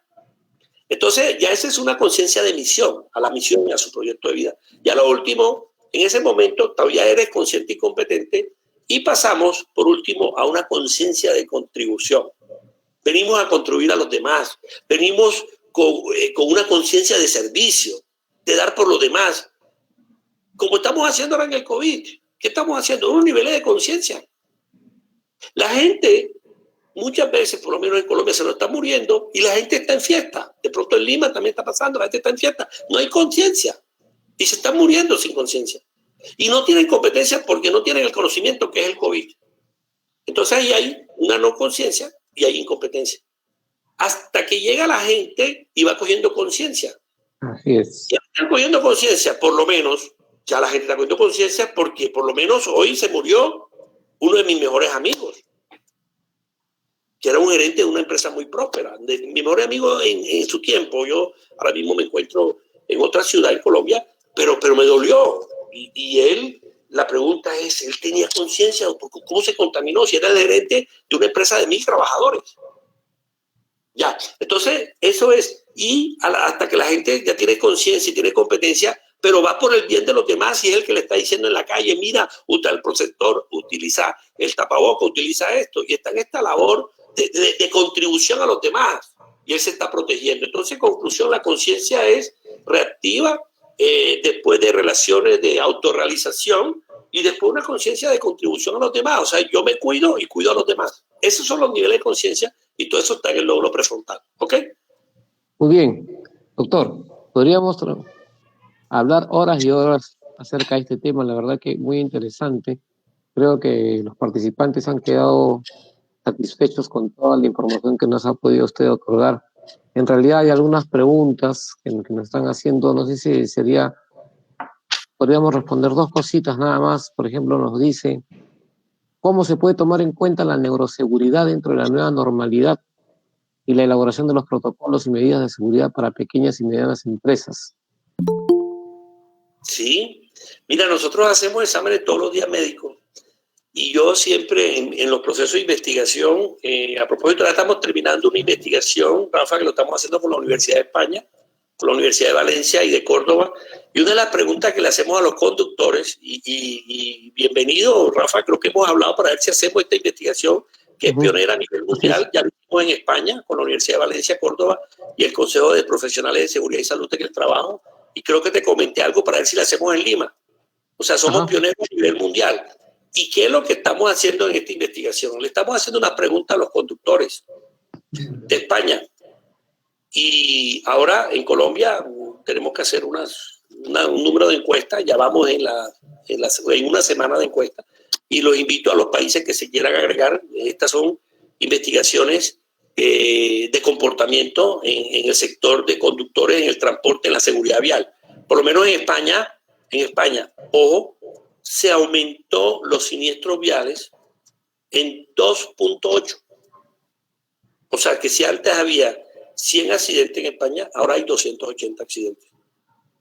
Los conductores que están en transporte de mercancía de más de 3 toneladas, son carros de más de 3 toneladas, los que han estado transportando elementos básicos, mercancía por COVID, o transportando pasajeros, pero que nunca han tenido, o sea, no ha habido cuarentena. Y la siniestralidad se ha aumentado en 1.8. 1.8 es que habían 100 siniestros, ahora hay 180. Entonces tú te preguntas, pero venga, ¿y por qué se aumentó la siniestralidad, Rafa? Ahora que me están haciendo las preguntas. Dice, es que porque la gente, por lo menos acá, hay unos departamentos como Cartagena y Barranquilla y Bogotá que son el foco de la pandemia. Esos transportistas que salen, yo estoy ahora mismo en Medellín, que salen a Cartagena y a Barranquilla, imagínate, Barranquilla está poniendo el 50% de los muertos en Colombia. Ese conductor, cuando llega a Barranquilla, él está en una situación de estrés. Claro, porque dice, por favor, es que aquí de 100 muertos en Colombia hay 50 en Barranquilla. Y hay 30 en Cartagena. O sea, el 80% de los muertos están en estas dos ciudades que están ahí, costeras, en Colombia. Entonces, ese trabajador está en estrés. Entonces, nosotros que hacemos, y esto lo estamos viendo en España y pronto lo vamos a hacer en Colombia, y vamos a presentar estos resultados, cómo el COVID ha impactado la seguridad vial en los transportistas de mercancía en España y en Colombia. ¿Por qué? Porque ellos tienen temor. ¿Por qué? Porque muchas empresas no le están dando el elemento de protección personal. Hoy murió otro médico acá, murieron 2 médicos en Colombia. Y muchas de las empresas es posible que no le den el elemento de protección personal. En España murieron 198 médicos. Murieron 198 médicos. Y muchos inicialmente, yo que tuve ocasión de estar en España, desde el 1 de marzo hasta el 7 me salí para Colombia, y estaba la pandemia en España, muchos hospitales, y tengo amigos médicos en España, no tenían elementos de protección. Porque ustedes saben que esta pandemia nos cogió así de pronto. Esto fue un mundo incierto y esto no esperábamos esto. Todo el mundo estaba en la China, en Wuhan en la China, después Corea, y de pronto Italia, Lombardía. Y después España lo cogió de sorpresa. Entonces muchos lo cogió sin elemento de protección.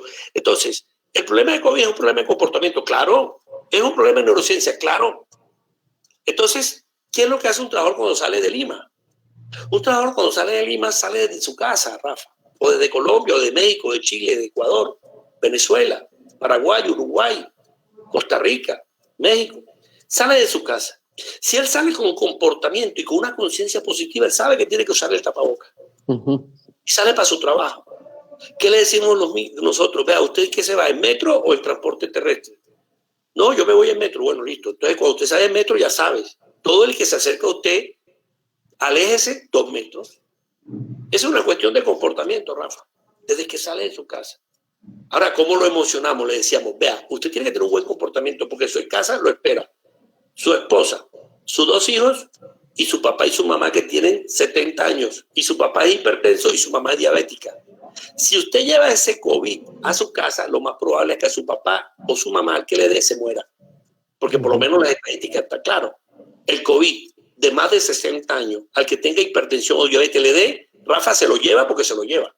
Entonces, ¿qué hacemos nosotros? Emocionarlo, meterle la motivación en la consulta médica de ingreso y le decimos, usted sale de su casa con su tapaboca, llega al metro a 2 metros de distancia, para usted, todo lo que usted lo ven son posibles contagiados. Use tapaboca y regaña al que está cerca suya que no lo tenga. Se baja, va a la obra de construcción, entra, que le enseñen a cómo se aplica el protocolo en la obra. Si la obra no tiene protocolo, no entra esa empresa. Por lo menos en Medellín esto es estricto porque tenemos inteligencia artificial y por eso ustedes han dado, o sea, aquí tenemos controlado dónde está el COVID en la ciudad de Medellín. Por eso Medellín es una ciudad modelo a nivel de Latinoamérica, porque aquí estamos manejando la inteligencia artificial. Por lo menos en mi empresa está identificado por la alcaldía de Medellín todos los que entran. Todos los pacientes que entran diario, nosotros tenemos una línea directa y saben con qué cédula y con qué, y que si yo reporto o no reporto ese paciente, si está positivo o está negativo, y si está positivo, si está asintomático, lo tengo que reportar. Entonces, en conclusión, le digo, vaya a la empresa, y acá en Medellín, empresa que no tenga el protocolo, le llega una inspección y la multa. Entonces, haga su protocolo, entre a la empresa, y allá le enseña el inspector de seguridad el inspector, como decimos nosotros, de seguridad le enseña el protocolo. Lávese las manos. Es que son 3 principios básicos. Es el tapaboca, lavarse las manos y distancia social con todos los oficiales de la obra. Y por eso aquí en construcción solamente están obras operando con un 30, máximo el 40% de su capacidad, porque todo el mundo tiene que estar distanciado. Entonces, esas 3 acciones de comportamiento, si las haces bien, no vas a contaminar. Y le decimos, usted apenas termine sus 6, 7 horas de trabajo, 8 horas, devuélvase a su casa en el metro. Cuando llegue, quítese los zapatos en la puerta, los limpia, coja la ropa, la lava y báñese inmediatamente. Rafa, la pregunta viene, ¿qué tiene que ver el COVID con la neurociencia? El COVID es un programa de comportamiento. Los protocolos de bioseguridad son unos programas de comportamiento. Son un programa de neurociencia. Los médicos que se murieron en España, los 158 médicos que se murieron y los 200 en Italia más, y aquí llevamos 17 médicos muertos y tenemos 1.700 trabajadores de la salud contaminados. Todo ha sido por errores de comportamiento. Errores de comportamiento. Entonces, conclusión, el programa o los protocolos de COVID son programas de comportamiento, son programas de neurociencia, son programas del cerebro. Ahora, en un segundo, Rafa, que tú cometas el error, te contaminas por ese bichito que es, como decimos aquí en Shakira, que es colombiano, ciego. Somos ciegos, sordos y mudos, hace el chiste. ¿Ok? Así es. Doctor, hay una pregunta interesante que hace una colega. Por favor, dice, si un prevencionista quiere aplicar la neuroseguridad, ¿solo deberíamos llevar un curso o cuál sería el mejor camino? Bueno, Rafa, esa pregunta me lo decían muchos ingenieros. La verdad que hablar de neurociencias y de neuroseguridad es como complicado, ¿cierto? Yo no sé si me han entendido cómo funciona el cerebro, pero yo lo que le dije es que esto tiene un hardware que es el cerebro y tiene un software que es la mente. Y la mente está metida dentro del cerebro y usted tiene unos pensamientos, 60.000 y hacen 33.000 decisiones. Y en esas 33.000 decisiones, Rafa, hay muchos errores que son incidentes. Es que, Rafa, recuerda la pirámide de Framberg. De 600 incidentes, pasamos a 30 incidentes, 10 que son graves y uno que puede ser grave o casi grave o mortal. Esa es la pirámide. O sea, nosotros tenemos todos los días 600 incidentes. ¿Y qué incidente? Es un cuasi accidente que no genera lesión. Pero todos los días es un error humano. Entonces, cuando me preguntaran eso, que cómo hacíamos para la neurociencia, lo primero que hicimos nosotros fue sacar un paper, un documento técnico y un librito para explicarle a los ingenieros y a los profesionales que no eran ingenieros técnicos, tecnólogos, esto. Pero, ¿qué le podría decir? Sí, podemos llevar el proceso de neuroseguridad. Yo diría que lo primero es literatura, leer literatura. Es muy poca, Rafa, la verdad es muy poco. Creo que podremos decir que nosotros somos los pioneros acá en Latinoamérica en llevar modelos ya de neuroseguridad a las empresas. Un gerente me decía, en una compañía me decía, oiga, pero usted me va a traer acá un escáner para escanearme el cerebro de todos los trabajadores. Aquí nosotros somos 500 trabajadores. Y no, es que no se trata de un escáner. Se trata es que nosotros le vamos enseñando a los ingenieros cómo a través de ciertos instrumentos podemos ir detectando los niveles SAC, los niveles SIC. Ahora, sí, hay que empezar a leer, Y yo le dije ya, una de las estrategias es el neuroliderazgo, pero bajo un proceso de más allá del liderazgo, ¿sí? Y entonces hay que empezar a leer todo este proceso. Nosotros hemos producido ya, alrededor de 7 documentos, 7 libros que hemos sacado de ahí. Lo hemos ido sacando porque nosotros, la verdad, Rafa, no íbamos a escribir. Si no fueron los mismos ingenieros acá en Colombia que nos dijeron, pero vaya escribiendo porque es que el cerebro es complicado. Y la verdad, Rafa, tú que eres psicólogo, muchos médicos me han llamado de especialistas, me dice, Efraín, ahí hay una cantidad de cosas que ni siquiera lo explicaban nosotros en nuestro semestre de medicina o de neurofisiología. Entonces, conclusión, lo primero es ir leyendo poco a poco, enfocándose en el liderazgo con procesos cerebrales y ahí vamos avanzando, ¿ok? Y yo creo que Rafa, no sé, más adelante mirar a ver si organizamos por lo menos ahora en Costa Rica, el 15 y el 14, tenemos un curso para los ingenieros y profesionales de seguridad de muchas empresas en Costa Rica que ellos recibieron esta charlita virtual, pero quieren ahondarse un poquito y organizamos ese curso. Teníamos que estar presencialmente, pero con esta pandemia no hemos podido y vamos a hacer este curso en Costa Rica virtual de 12 horas. Y le vamos a enseñar a los ingenieros cómo ellos se van dando cuenta, cómo van enfocando cómo van siendo proactivos, Rafa. Porque es que el problema es que esto no es de reactividad. Recuerda que la conciencia es de proactividad. Los indicadores son proactivos. Ya se lo dije cuáles son los indicadores de proactividad. Y tenemos que darnos cuenta quiénes son los trabajadores y nosotros le vamos a enseñar a los costarricenses qué trabajadores se dan ellos cuenta que tienen que retirar de la operación crítica, Rafa. Ya, para eso nosotros enseñamos ciertas técnicas y ciertas herramientas que vamos desarrollando con los profesionales de seguridad y salud. ¿Ok? Perfecto. Muchas gracias, doctor, por su disertación el día de hoy. Han pasado 1 hora con 22 minutos que no hemos sentido porque la verdad que está muy interesante el tema. Pero Rafa, la verdad, si han entendido el cerebro. Me voy preocupado. No. Definitivamente, viendo a los amigos que están conectados, muy atentos, comenzamos 63 y terminamos 68. Eso quiere decir que la gente está conectadísima. Yo lo tengo con dopamina. Lo tengo dopaminizado, por lo menos. Incluso nuestro amigo Lautaro, que estaba queriendo ingresar desde hace rato, desde las 5:10 de la tarde, ya logró ingresar con su propio... Así la gente ha estado muy preocupada en querer escucharlo y ver este tema, ¿no? Bueno, me parece que el próximo mes, este mes, vamos a tener un evento importante. Están haciendo una pregunta, pero estoy viendo de Claudia que cuáles son los libros, algo así. Rafa, no sé, yo nunca te he mandado cuáles son los libros que tenemos. No los tengo. A ver, te digo, el primer libro que sacamos nosotros, cómo se desarrollaba un sistema desde el enfoque de neuroseguridad. Es lo primero. O sea, un sistema. Recuerda una cosa, Rafa. Yo siempre he dicho que hagan un círculo y en ese círculo divídalo por la mitad. Divídalo por la mitad. En la mitad, del lado izquierdo de ese círculo está el ser, está la persona. Y del lado derecho está el hacer. O sea, un círculo, en el izquierdo el ser y el lado derecho el hacer. En ese ser está el cerebro, están valores, están actitudes, están creencias, está toda la parte neurocognitiva. Y en el hacer está el comportamiento, que es lo que yo veo, está lo consciente. Bien, eso es la parte izquierda y derecha. Ahora hagámoslo en 4 cuadrantes. Y en los cuadrantes de abajo está la cultura izquierda, del lado izquierdo cultura, y del lado derecho está el sistema.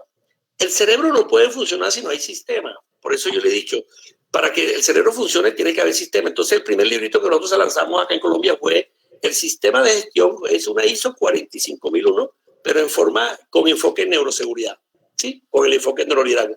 Después sacamos la neurocultura, que era el segundo librito de neurocultura, pero ya fue cuando los ingenieros nos preguntaban que por qué no les explicamos un poquito más el cerebro y sacamos la neuroseguridad. Y la verdad es el único libro que hay a nivel mundial. Yo acabo de estar en España y no existe referencia. Hay paper hablando, pero muy pocos paper, investigaciones del ingeniero o algo así.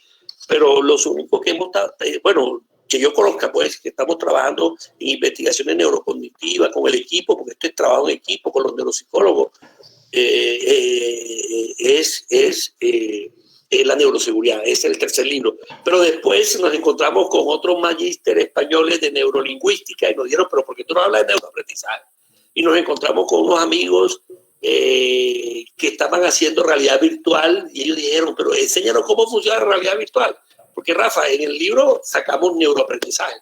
Y después tuvimos un congreso en Colombia de liderazgo y cultura y conocimos unos españoles y los españoles hablaron de neuroliderazgo y vieron todo lo que nosotros hemos investigado y ellos dijeron, ¿por qué no hablas de neuroliderazgo? Y sacamos el libro de neuroliderazgo. Conclusión, ya llevamos 7 libros. Y ahora que estuvimos en España con el doctor Rafa Ruiz Calatrava, es coautor de un libro que le llamamos Empresa Neurosaludable. Rafa, recuerda una cosa, yo siempre lo he dicho, la foto de la accidentalidad es el riesgo psicosocial, es el clima organizacional. Y por eso sacamos ese libro de Empresa Neurosaludable. O sea, una empresa que no tenga un clima laboral positivo, que no tenga unos factores, porque los factores psicosociales, o sea, ¿en dónde termina la evaluación de factores psicosociales en Colombia? Del 2009 estamos haciendo evaluaciones. Nosotros hemos hecho más de 4.000 evaluaciones psicosociales. ¿Qué encontramos? O el problema es del liderazgo, ¿sí? O el problema es del control y del rol de funciones, o el problema es de demanda cualitativa o cuantitativa del trabajo, o el problema es de compensación emocional, de salario emocional. Ahí están los 4 problemas, Rafa. Entonces, un trabajador que tiene problemas emocionales, que está trabajando y va a trabajar en altura, pero el hijo está metido en la droga, por favor, supervisor, tú tienes que darte cuenta que ese trabajador está bloqueado emocionalmente. La amígdala tiene un secuestro amitalino. ¿Cómo lo vas a poner a trabajar en altura? O un trabajador, como hoy me dijo un trabajador de nuestra empresa, que era el del parqueadero, que es conductor. Me dijo, doctor, le quiero comentar a usted que es médico. Cuénteme, me acaba de dejar mi esposa. ¿Y cómo que me dejó tu esposa? Sí, me echó ayer de la casa. ¿Usted qué dice? No, tú no puedes manejar ahora en esa situación que estás. Le tocó hablar con el supervisor. Le dijo, mira, él maneja transporte de 8 horas y lleva todo el personal aquí. Por favor, no me pongas, te está pasando por esta situación. Me dijo, doctor, pero no le diga, no te preocupes, yo no le voy a decir que le diga a tu esposa. Le voy a decir que tiene un secuestro amitalino y él me entenderá que es secuestro y le expliqué. Entonces, en ese orden de idea, le tuve que decir al supervisor de él que no podía manejar durante 7 horas. Se traslada. Entonces, ¿por qué? Porque tiene un problema emocional, Rafa. Entonces, la primera foto son los riesgos psicosociales. Y por eso yo digo que la ecuación de la accidentalidad es igual a ERA. E es emoción, por la razón más la acción. ERA es emoción multiplicado por la razón más la acción. Los ingenieros me dicen, ¿y tú por qué me pones a multiplicar la emoción como valor exponencial? O sea, valor de multiplicador. Y dice, ¿por qué la emoción es todo? Porque la emoción es cortisol, Rafa. Así es. Ok. Claro. Muy bien, doctor. Muchísimas gracias por su participación y por la colaboración con nuestra empresa. Como venimos desarrollando las diferentes actividades de nuestra organización y contando pues con figuras tan ilustres como usted, yo quiero... Se me olvidó, le tengo un regalito. Yo quiero felicitarte a ti porque la verdad eres uno de los líderes, de los neurolíderes acá en Latinoamérica que te has metido en estos proyectos, porque yo sé lo que es organizar webinar, has hecho webinar, estás organizando conferencias, ahora tienes creo que los martes, y la verdad muy satisfecho porque me hayas invitado a esto para llevar toda esta difusión de la neuroseguridad laboral. Por eso la persona que me decía hay que empezar a leer, hay que empezar a mirar, a ver estos cursos. El primer curso internacional lo vamos a hacer en Costa Rica, no sé si podemos más adelante mirar, y felicitarte por tu neuroliderazgo en Latinoamérica, porque eres de las personas que está llevando todos los conocimientos, has invitado hasta abogados, has invitado desarrollo organizacional, que es muy importante. Yo quiero decirte una cosa, Rafa, la OIT en su libro, que lean el libro de la OIT, se llama El futuro del trabajo, dice que el trabajo es incierto. En Latinoamérica van a desaparecer, el 60% de los oficios actuales desaparecen en Latinoamérica. Quiero concluir con esto. Desaparece el 60% de los trabajos en Latinoamérica, desaparece en los próximos 5 años. Ya lo estamos viendo. Ya lo estamos viendo cómo están desapareciendo acá. Por lo menos los cajeros, acá ya no existen los cajeros de banco, todo es por máquina acá en Colombia. Tú compras en las grandes superficies, home center, y estás comprando ya por la máquina, o sea, está desapareciendo el cajero. Ya lo estamos viendo en Latinoamérica, entonces desaparece. Como el futuro es incierto, no sabemos qué se viene en la tecnología con la inteligencia artificial y con la 5G. O sea, yo tengo un amigo ahora que está en Houston y me dijo, Efraín, aquí estoy manejando mi apartamento que está en Medellín. Y tú no estás manejando tu apartamento. Aquí lo estoy ubicando, aquí tengo las cámaras, aquí abro la ventana. O sea, es toda el internet. Entonces, ya él no necesita celador. Antes tenía un celador acá en Medellín, está en Houston, el presidente de una compañía que está en Houston, en Texas, y de allá está manejando su apartamento. Entonces, el 60% de los oficios desaparecen. ¿Qué nos queda? Dice la OIT al final.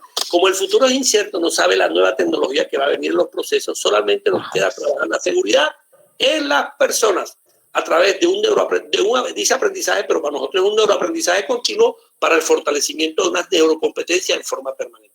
Entonces, los quiero invitar, Rafa, y para que tú seas el de la primicia, me acaba de llegar apenas hace una hora, me llegó a Colombia, estamos en el comité organizado porque queremos llevar cosas gratis para Latinoamérica, para España, y está conectado con nosotros España.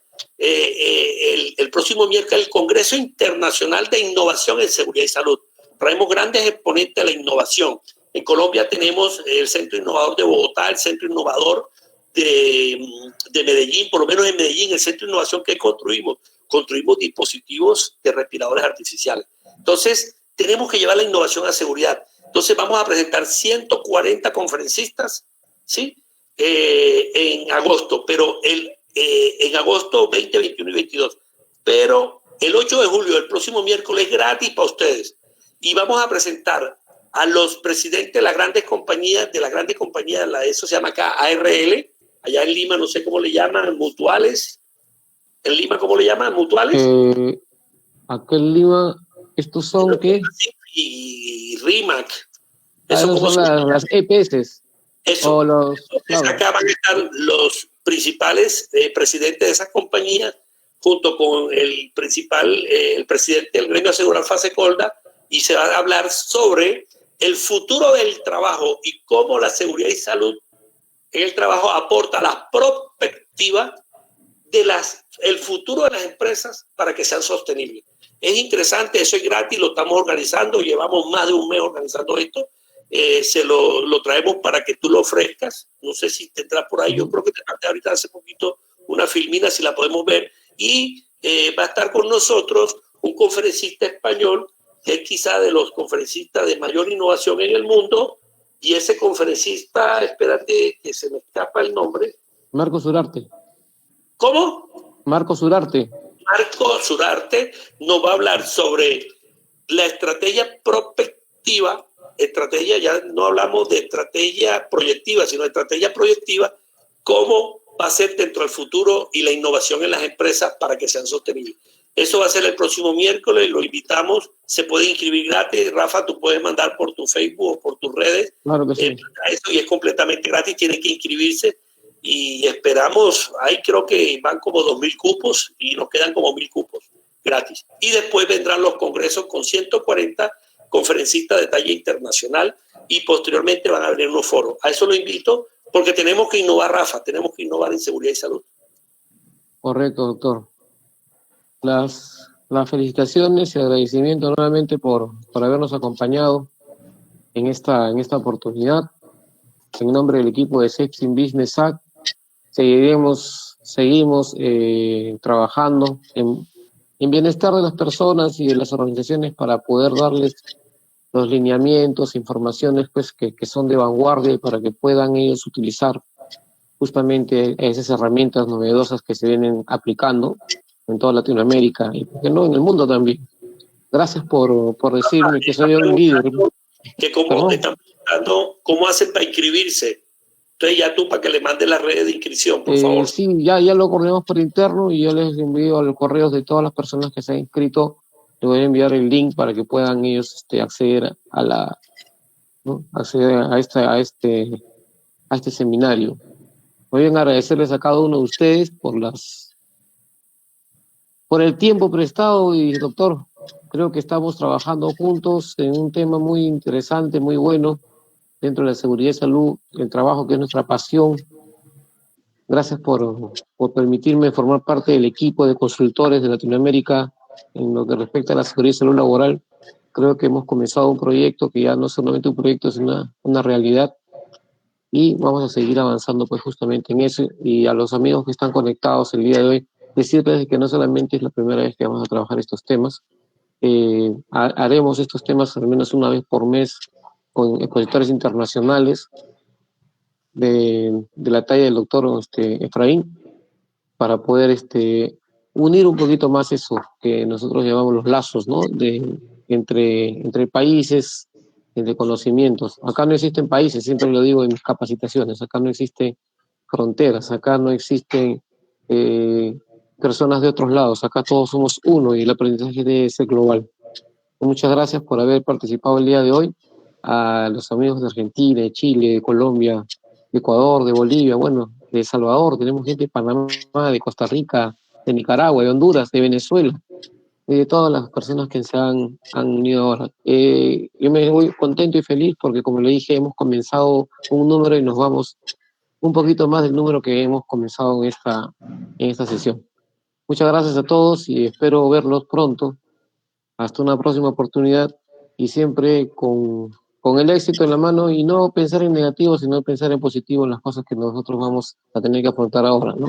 Esta pandemia va a pasar y tenemos que vivir. Un saludo muy especial para mi amigo Walter Guamaní, que está conectado, siempre ahí presente, a Pavel Abarca, también un gran amigo mío, gran colega, muy experimentado en el tema de seguridad y salud laboral, y mucha gente que yo estoy leyendo, a Jonathan Canturín, que también nos apoya muchísimo en el tema, a Beatriz, a Bea, a México, un saludo especial, y para todos ustedes, pues, ya nos vemos, doctor, muchas gracias, tendríamos hasta no sé qué hora para saludar, pero ya no nos sacase el tiempo, como dicen acá, el tiempo en la televisión es corto, así que tenemos que partir, tenemos que irnos.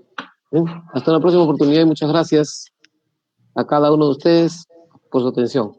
Gracias, doctor. Hasta luego. Gracias, Rafa, y que sigas con tu proyecto disruptivo, porque es un proyecto disruptivo. Mira cómo nos unimos 10 países en cuestión de hora y media, ¿ok? Gracias.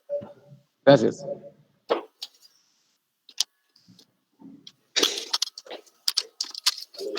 La conferencia,